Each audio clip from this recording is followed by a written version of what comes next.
Okay, so now we'll start uh, the task. So we are having this. Okay, so this is the complete structure of human tafazine protein. Okay, which is again an enzyme.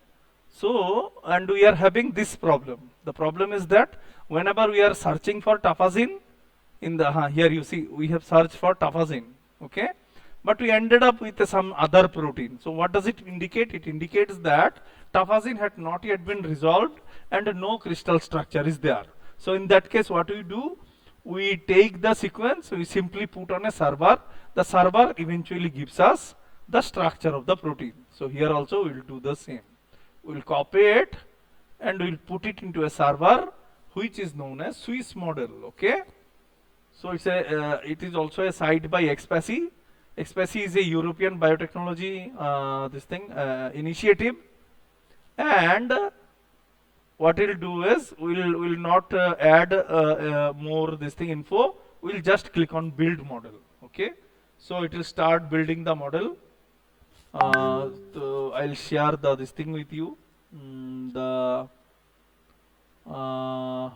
what do you call is the tool with you. You always preserve these tools. Okay, so what is the name of the tool? The name of the tool is uh,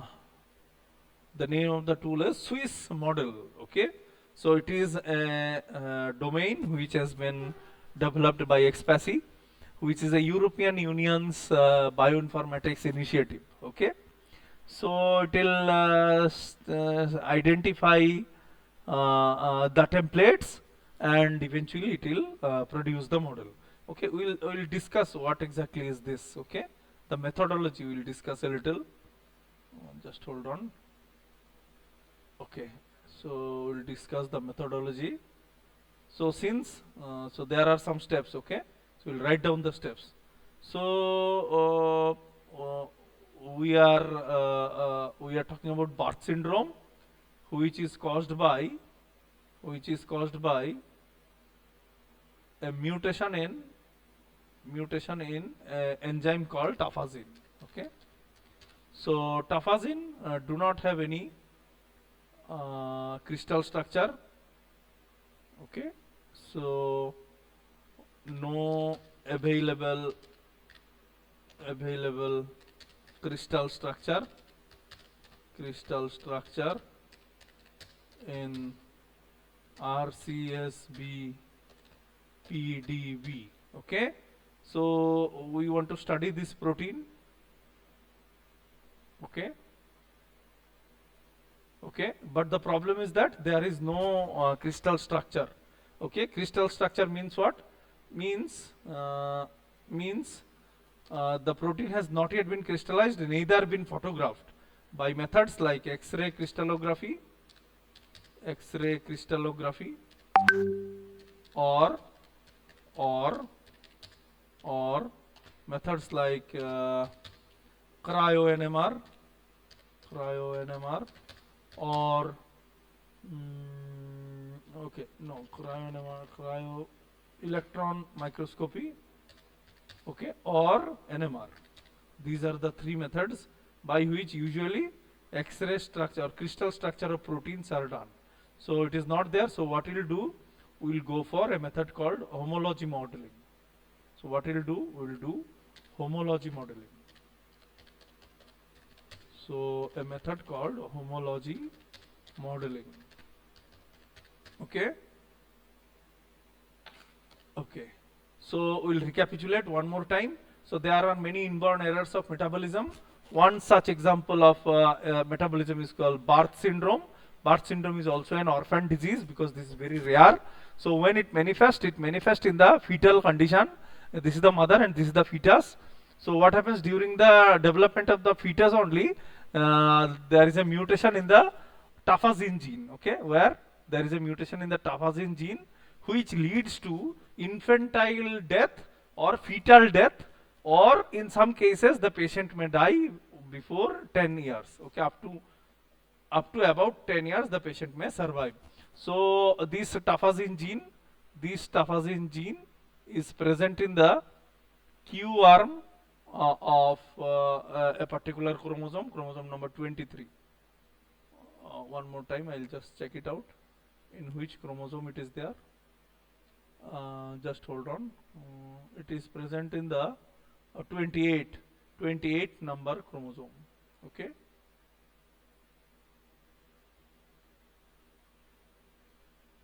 Just hold on. No, location 28 on 10th chromosome. Okay. So it's chromosome number 10. Okay.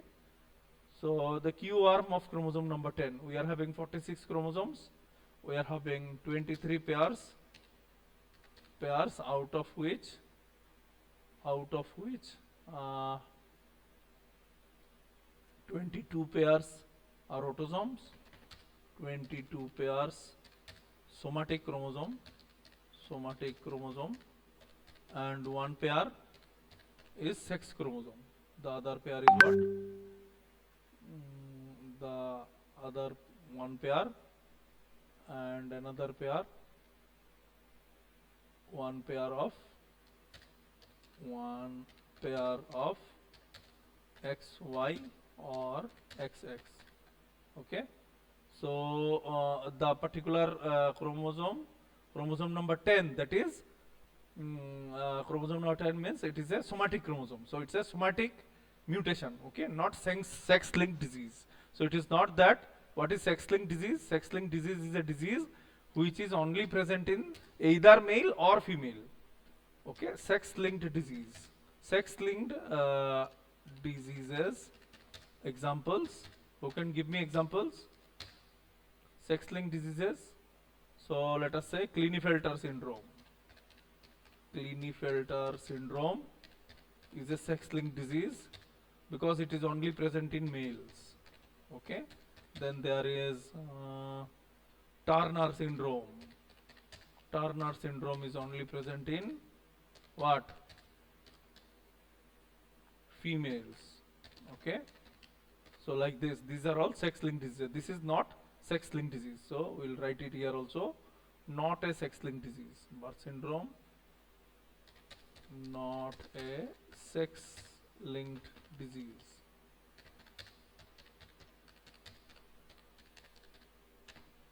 Okay. So by now our model has been formed. So what is the problem? The problem is that it's an orphan disease. It is the name of the disease is Barth syndrome, and the disease is caused by a mutation in tafazine gene. Since the tafazine gene is not there, so what we did, we searched in the RCSB PDB. There has been no gene, and therefore we are doing a thing called homology modeling. Now what exactly is homology modeling? We discuss a little.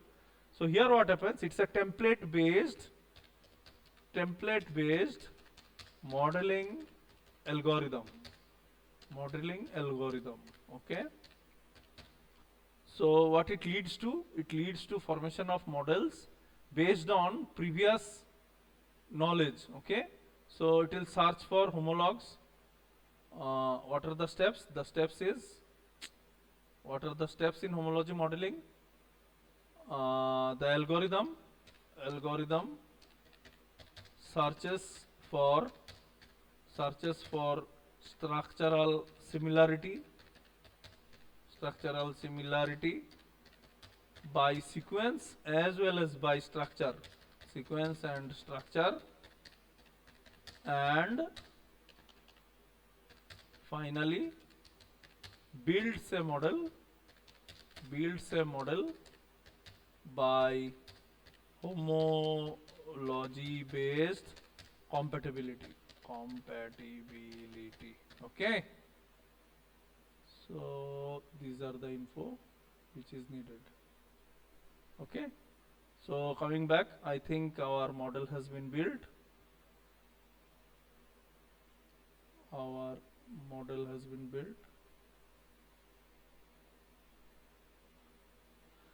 So let us see whether the model has been built or not. Okay, our model has been built. Great. Okay, you can see this is our model. I am audible and visible, right, for all of you? Megha and all? Yes, sir. Okay. So what happens? This is the Yes, sir. model. this is the model of the tafazin gene. Okay, so now what we'll do is we will download it and open with rasmol. Okay, and then try to figure out what is the this thing. Okay, now I want to ask you something. Okay, I'll do a little hands on now. Oh, no, I'll ask you some questions. Okay, you have to answer me. This is very basics, this thing, but still I'll question you. I'll give you some questions. Okay, just hold on.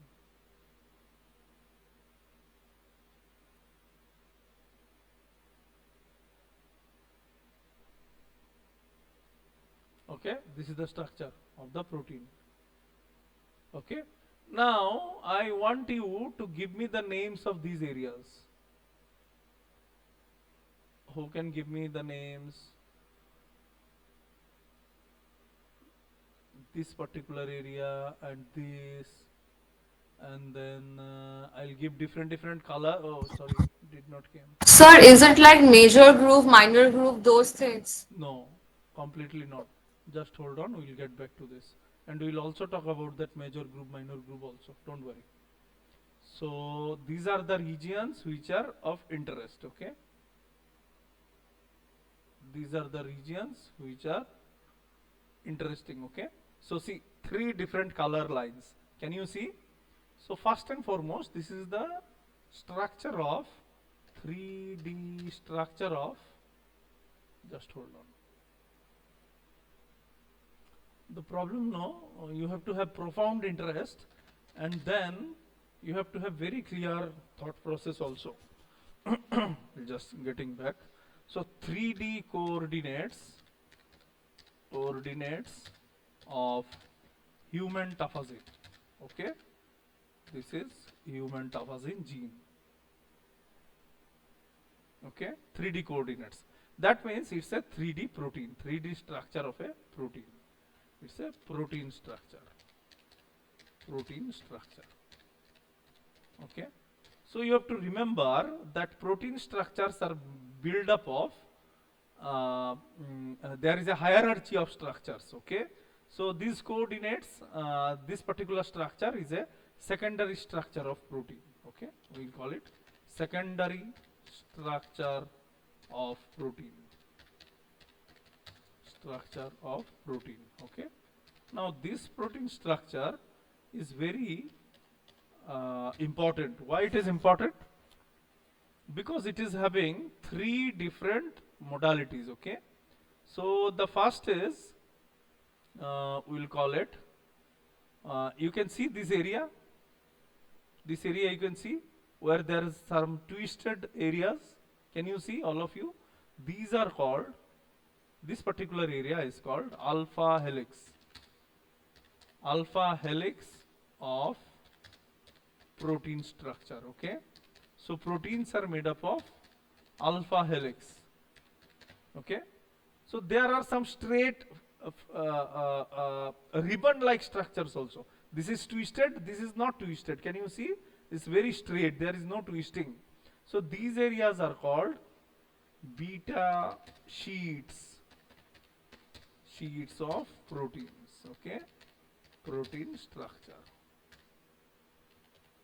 Okay, these are called beta sheets of protein structure. Okay, so we'll color it also in a different way. So these are beta sheets, but there are some very thin areas. Okay, thinner than the beta sheets. These are called loops, loop regions. Okay, these are very fragile. Okay, if you shake the protein vigorously, what would happen is this structure will die. So this is in green color.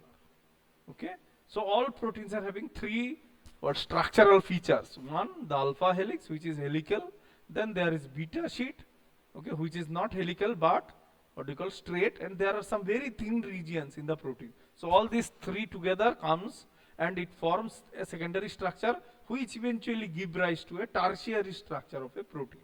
Okay, so what we'll do is we will see all the structures today, and I want you to also do the exercise. So now we'll identify, we'll download the model. We'll see we'll identify the first model, the best model we will identify and download. Okay, so we'll download now, download in PDB format. Okay, so PDB format we are downloading, it is getting downloaded. Okay, it has been downloaded. Okay, great. So we are having this model with us. So we'll rename that model. We'll rename the model as human tafazin built by Swiss model. Okay, so all these things will be there. Human tafazin Swiss model. Now what we'll do is we'll double click it. So we'll end up in this structure. Okay, now can you see? This is the structure. It's visible, right? So now here you can have the idea of alpha helix. See how many alpha helix are there. One helix, then there is two shorter helix, then there are two more shorter helix, and there are total three large helix. No, a total two large helix, and then how many short? One, two, three, four. Okay, one, two, three. No. One, two, three. One, two, three, four, and five. So there are approximately in the protein structure what are there? We'll write it down. In the structure what are there? In the structure, this is how you should do your what do you call bioinformatics research. Okay. So what are there? There are 505 numbers of short alpha helix and two numbers of large alpha helix. Okay, now you have to see one more thing, whether these alpha helix are parallel or anti-parallel. That you cannot identify here, you have to use a different tool. Now here one interesting thing is there. Can you see three sheets? One, two, three. These are non-twisted. There is no twisting here at all. Can you see? There are non-twisted three beta sheets which are possibly seen. Okay, one, two, three beta sheets. So we'll write, isn't it three? Here three, one, two, three, one, two, three, and one, two, three. Okay. So there are total six, and what are there? Six numbers of short beta sheets are there. Okay, this is how you should do the structural analysis of a protein. Now what we'll do is we will convert this structure into a 3D structure. Okay, we will do one more thing. We will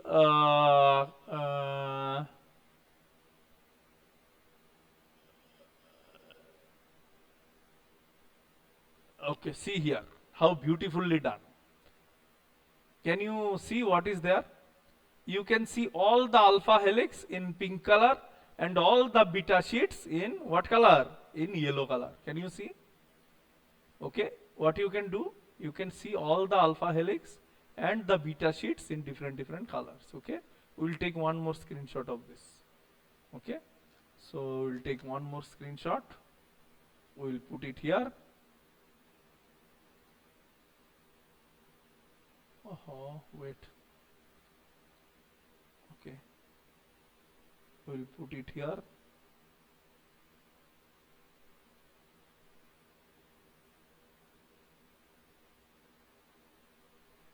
Okay, and we'll show that pink color. Okay, so pink color alpha helix and what? And yellow color beta sheet. Pink alpha helix and yellow yellow beta sheets. Okay, understood? This is how you have to analyze. Okay, then subsequently we will do one more analysis. We are interested in the overall molecular weight of the protein and all other things, which kind of amino acids are there. Okay, all these things we will analyze. So what we are doing, we are analyzing the structure of the tafazine, okay, which is responsible for an inborn error of metabolism, which is also orphan disease, and the name of the disease is birth syndrome. It is caused due to a mutation in the tafazine gene, which leads to cardiac abnormality in newborn patients as well as in the fetus itself. So we will do one more analysis. We will call this analysis as what we call physicochemical analysis, okay. So I am sharing the tool with you for the physico-chemical analysis of the protein. Okay. So we did a structural analysis. We are now doing the physico-chemical analysis also. Okay. So we'll what say? We'll say the physico-chemical analysis of tafazine. Okay, physicochemical analysis of tafazine we will do now. We will increase and then we'll put it into a box which will look great. We'll color it red and now we'll do it. Okay. So for that, what you have to do, you have to find out the protein sequence again. This is the protein sequence, and our tool will calculate the molecular weight and multiple different things. Okay, all multiple molecular weight, then okay.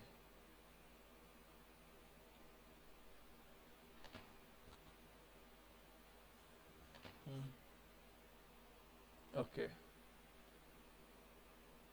just hold on.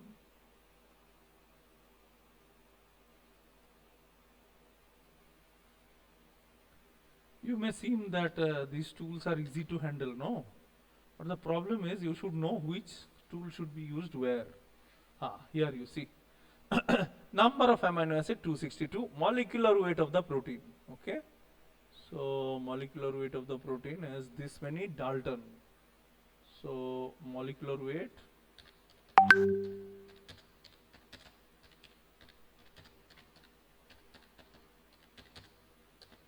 is equal to how much? Okay.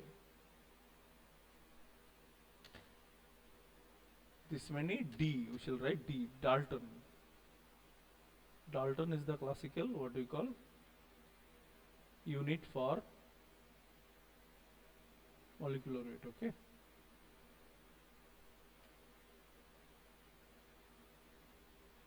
Okay. So what else information is there? Let us see. Amino acid composition, then total number of negatively charged residues. These are also important.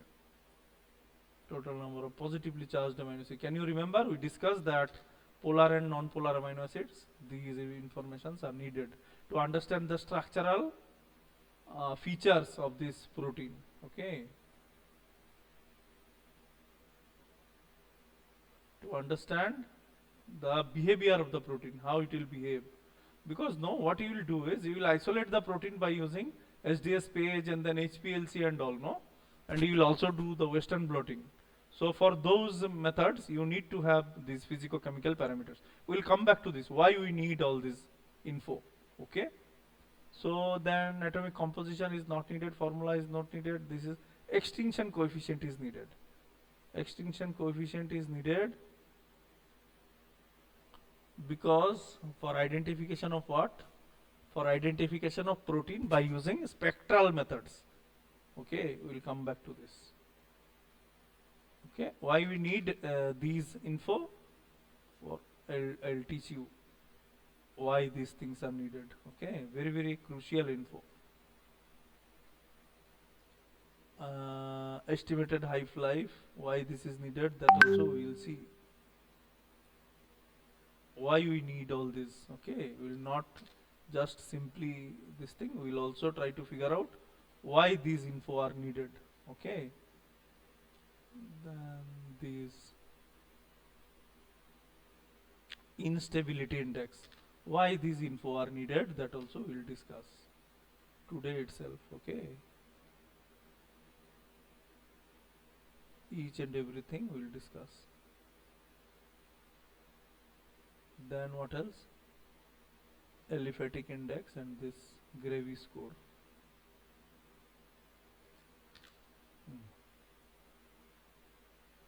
Okay, one by one.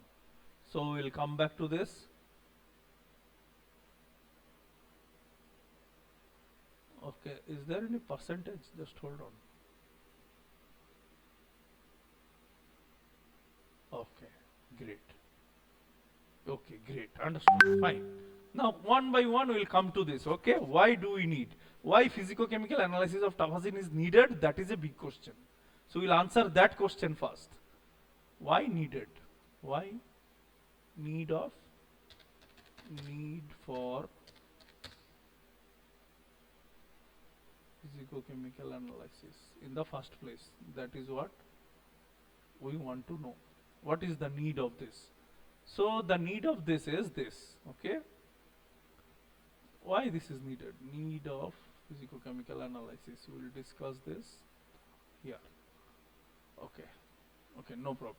So why it is needed? It is needed because prior to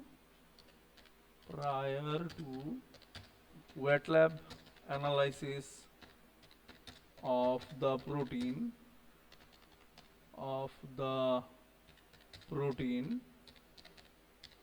by first and foremost SDS page. Who can give me the full form?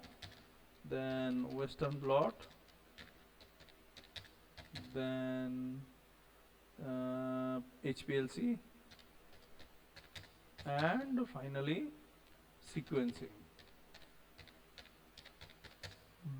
Prior to wet analysis of the protein by this method, we should know the behavior of the protein in a solution, because now all these methods will be done in a solution only. Okay, these are very crucial info. Okay, what are the methods we have spoken about? What we will do? We will do SDS page, we will do Western blot, we will do HPLC, and then finally sequencing. We will also do one more thing, which is known as mass spectrometry. We will also do finally mass spectrometry. Okay, for all this analysis we should know what is the physicochemical this thing of character of this thing, what do you call any protein. Okay, so molecular weight we have identified, it is fairly moderate molecular weight. Then extinction coefficient, so this part is needed, this extinction coefficient is needed for the study which is known as spectral analysis of proteins. Okay, needed for this info, needed for spectral analysis of the protein. What are the spectral analysis of the protein? What are spectral analysis? That also we should know. Okay, so spectral analysis of protein such as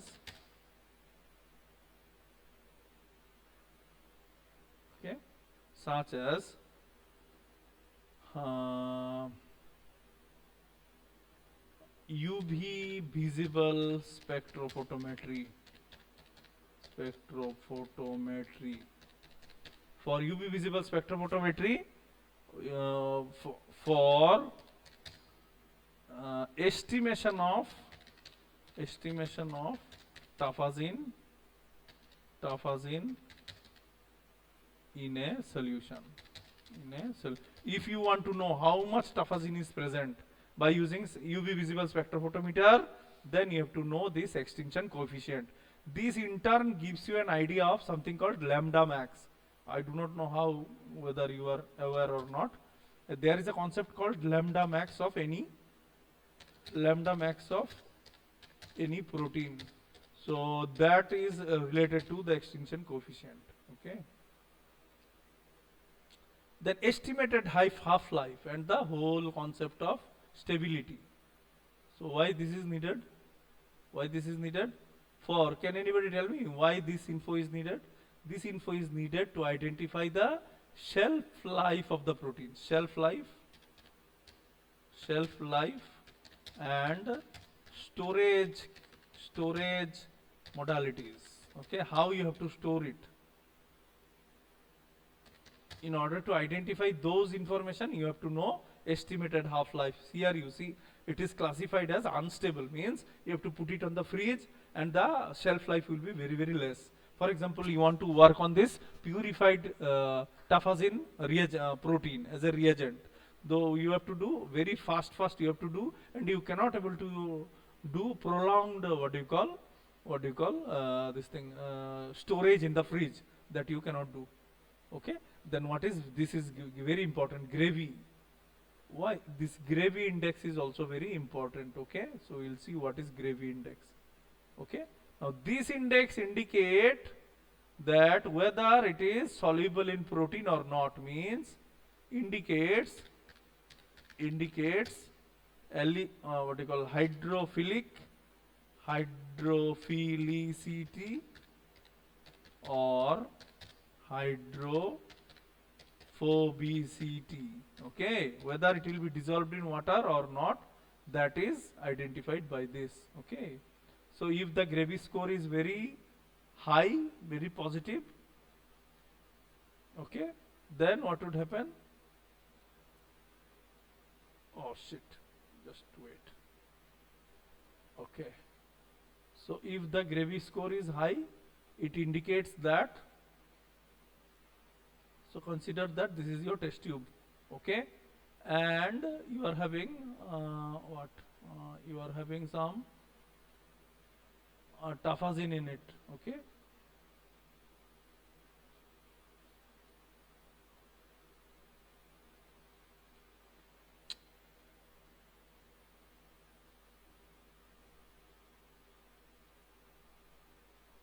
okay, consider that.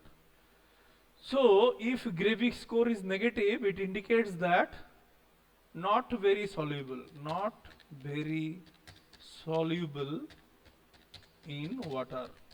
Okay, or aqueous solvents. Okay, why? Because water is also a polar solvent. Since its polarity is less, it is highly non-polar. What does it indicate? It indicates that if it is minus, highly non-polar. Okay, it indicates highly highly non-polar protein. Okay, so these are the concepts that are needed. Okay, so in order to do so, what we have done, we'll do a recapitulation what exactly we have done today. We have identified the protein. We have taken this particular study, and we found that in RCSB PDB the structure is not there, and the exact structure. So we identified the sequence from NCBI protein. Then we used this what they call Swiss model to model the protein. Then we observed the structural features of the protein. Okay, we observed the structural features of the protein. This is the structural features. We identified how many alpha helix, beta sheets, and the loop regions are there from this figure. And then by using one more tool, then by using this tool, we identified the physicochemical characters. Physicochemical characters, why it is needed, that also we discussed, and what different physicochemical characters indicate what and why they are needed, that also we have discussed. Okay, so if there is any doubt, you can ask me. Is there any doubt for all of you? Tell me if there is any doubt. Sir, No, tell me. Sir, could you just tell me which are the days that we will have this biointernship classes, bioinformatics classes? Because I have my other classes, so timing gets like polite. So Okay. I mean, the last two classes I could not attend.